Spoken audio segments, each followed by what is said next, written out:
มา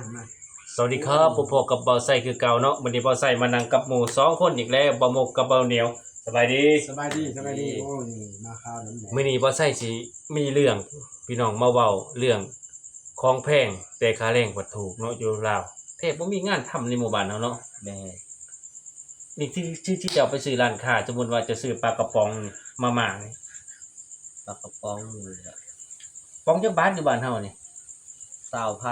20,000แม่โอ้บ่เหนียว20,000จักบาท20,000นี่ก็เต็งบาทนี่ก็หัวก็แพง30บาทเฮาเนาะ 30 บาทบ้านน่ะนะป้าตัวพี่น้องเนาะเบาไส้ได้มากับบ่หมกอยู่กรุงเทพนี่กำลังมา มันต่ำน้อยเนาะ แม่นก็ฮู้อยู่แต่พูดถึงน่ะคือบ่หมกอะไรกำลังมาจากกรุงเทพ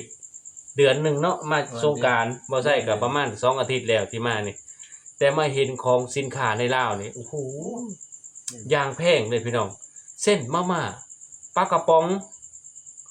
ไอ้ตลาดนี่ซื้อพวกเนื้อพวกหยัง พวกหมูนี่ป้าโตพี่น้องเอ้ยเกือบครึ่งต่อครึ่งกับประเทศไทยน่ะ หัวโลละแสนอยู่ได้เป็นบาท หมูเนาะเป็นแสนพี่น้องเอ้ยมันได้บ่แสนหนึงบ่เป็น2แสนผมว่า แสนหนึ่งแล้ว แสนกว่าบ่จ๊ะ บางร้านก็แสนกว่า มันบ่คือกันได้ มันบ่คือกันแต่ละร้าน แสนกว่าก็ถึง แต่ ว่า ร้านค้าแท้บ้านนี่คือกันยังบ่คือกันเขาขาย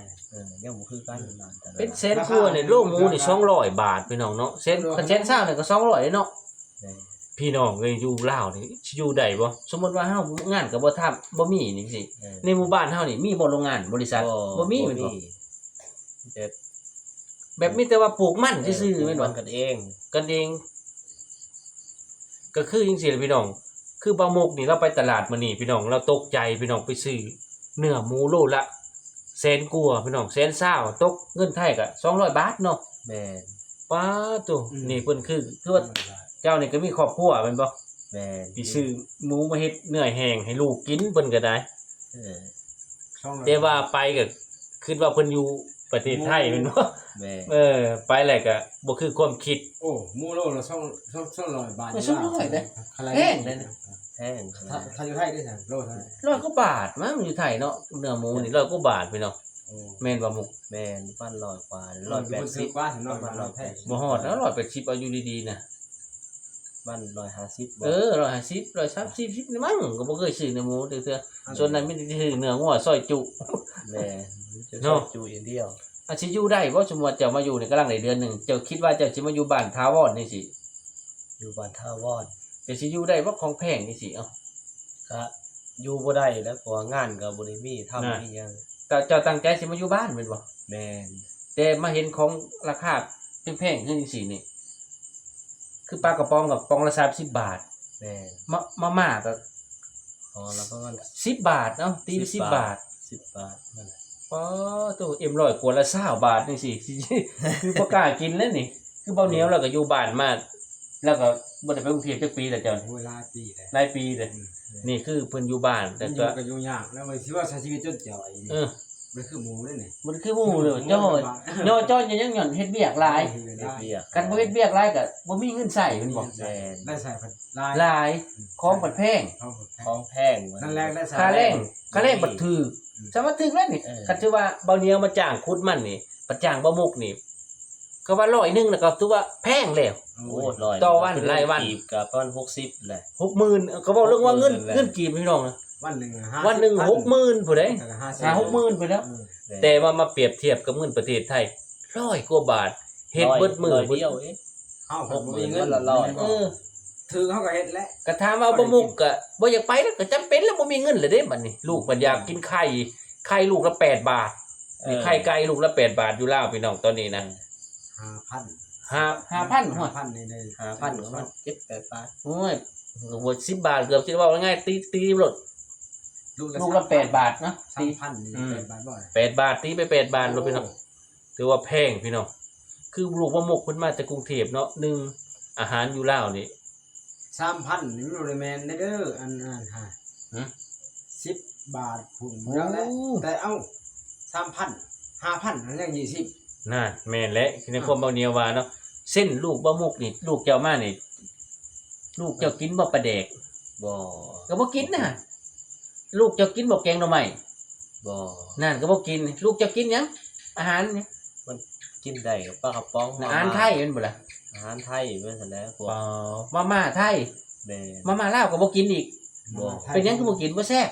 มันบ่จับมันบ่เคยกิน โตเท่าไรว่าอยู่มาใหม่พุ่น โอ้ย 5 บาทว่าเท่าไร5 บาท อยู่ไทย7 บาท 7 บาทก็ถือว่าคนขายปีกก็7 บาทเนาะ เด้อ5,000ได้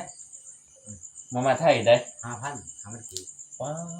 ว 5,000กีบเงินบาทเพราะว่า20 บาทนี่ โอ้ย10 บาทแล้ว5,000ก็10 บาท โอ้เศร้า บ่ฮอดดอก10,000คือเศร้า 10 บาท 5,000นี่10 บาทเลย โม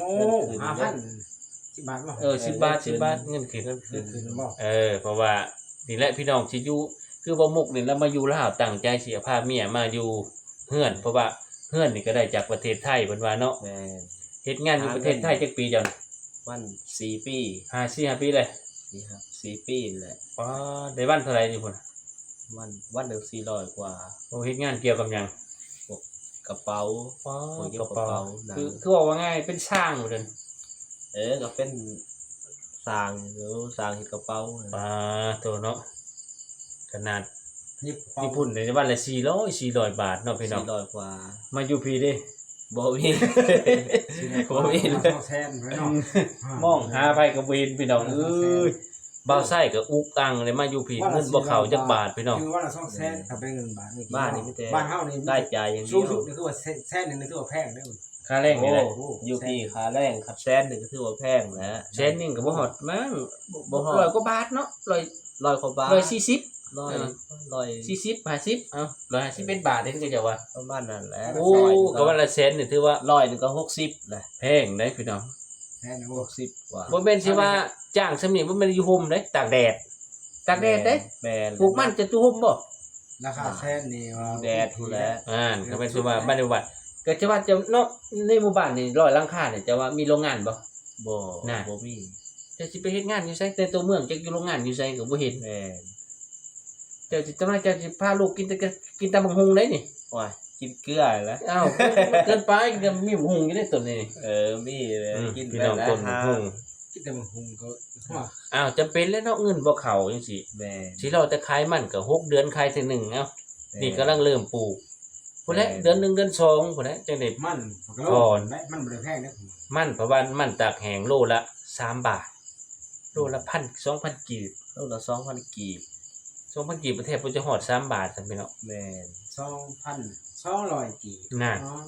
2,200กีบเด้ ค่าบางทีพี่น้องเพิ่นเฮ็ดนี่ติ พี่กายนี่ราคาดียี่มันกว่าร้านไหนที่ 4,000พุ่นพี่กาย มันบ่คงที่เด้อพี่น้องมันนี่เว้าตามตรงนะ ราคามันก็ตก ก็คิดว่าเอ้าถามว่าคิดว่าสิไปอีกบ่ประเทศไทย ก็ไปอยู่ คันบ่ไปนี่คือสิบ่ได้ซะเนาะ ก็ปลูกกล้วยผมว่ากินไว้ ถ้า หัว บ่ไปขึ้นสิบ่ได้ เพราะว่าคือจังซี่แหละแน่เป็นลูกเป็นลูกโตนลูกได้บัดนี้ แม่น ลูกเจ้าเพิ่นเกิดอยู่ไทยแม่นบ่ แม่น น่ะลูกบ่มุกเกิดอยู่ไทยได้ไปเกิดอยู่ไทยที่ลูกเจ้าก็ได้ แม่น น่า เกิดอยู่ไทย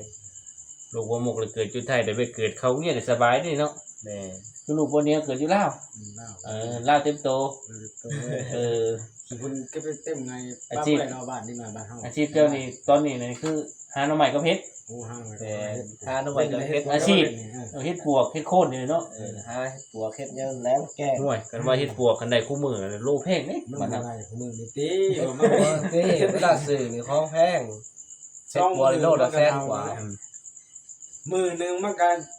บ้านเราถือว่าเนานะเบ็ดเฮ็ดพวกนี้บ่ได้เลือก บ่ได้เรื่องโอ้ย น้ำได้แต่มือเดียว2มือเท่านั้นแหละ บ่นำเรื่องงานน่ะบ่มีคือสิเนาะ แม่น ขายก็เขาว่าซื้อก็เขาซื้อแต่เฮ็ดจูบนี่เด้อ แม่น เฮ็ดบ้านเขาบ่เอาได้ตัวมัน พี่น้องนี่คือสิประมาณนี้แหละปลาหมุกกับเบาไส้คิดว่าสิบ่อยู่แหละคิดว่า อีกจักเดือน เพิ่นสิได้โลนึงโอ้ย เนาะ มันบ่ได้ อีกจักเดือนแม่นบ่สิบ่อยู่หรอกเนาะ เออ เพราะว่าอยู่บ่ได้เด้อยู่ก็บ่มีเงิน รายจ่ายตลอด มีแต่รายจ่ายรายงานเขาบอกเด้มาอยู่ลาวเงิน คือว่าหมกเล่นถือเงินมาเนี่ย50,000 บาทใช้บ่พอเดือนเบิดละ 30,000 ว่าพันหนึ่งนี่แป๊บเดียว 1,000 บาทไปตลาดนัดเบิดแหละคือเนื้อหมูสิเลยโลละ200เนื้องัวพันว่า300 400เพิ่นได้บัดแพงๆกว่าหมู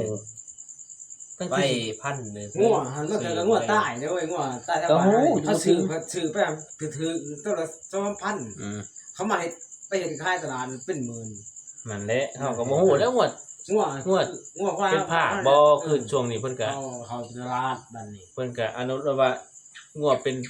พญาติเด้อตัวนี้เพิ่นก็ประกาศอยู่แต่ว่าเฮาก็อยากนี่แหละเฮ็ดจังได๋เนาะ แม่ บ่ได้กินโดน บ่ได้ช่างกินอยู่บ้าน เออ เนาะ บ่มีหยังกินงัวเนื้องัวบ่แม่นสิได้กินง่ายๆว่าเนาะกินแต่ของธรรมชาติคือบ่เนี่ยนี่กินแต่เห็ดกับแกงหน่อไม้แต่ละมื้อ แม่น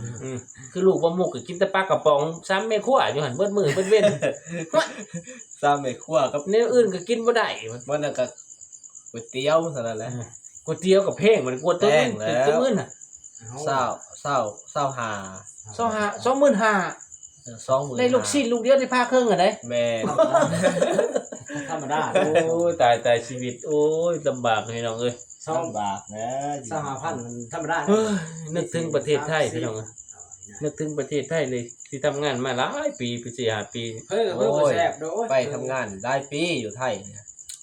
แต่มาอยู่ชีวิตแบบนี้โอ้ลำบาก พอมาอยู่บ้านเฮาแล้ว โอ้เสียก็ออกมาเนาะ จะอยู่ยากจังน้อย กินเพิ่มมันบ่ได้ปรุงมันบ่แซ่บเพิ่นได้ อ้าวตัวบ่โป้งเลยออกคือเนี่ย เอาไปกินบ่เป็น อ่ะพี่น้องสิจบคลิปไปเพียงจำนี้เนาะบ่าวใส่บ่าวมุกบ่าวเมียวสิได้อำลาพาจากสิจบคลิปไปเพียงจำนี้เนาะสบายดี สบายดีเอาโอ้ยแม่น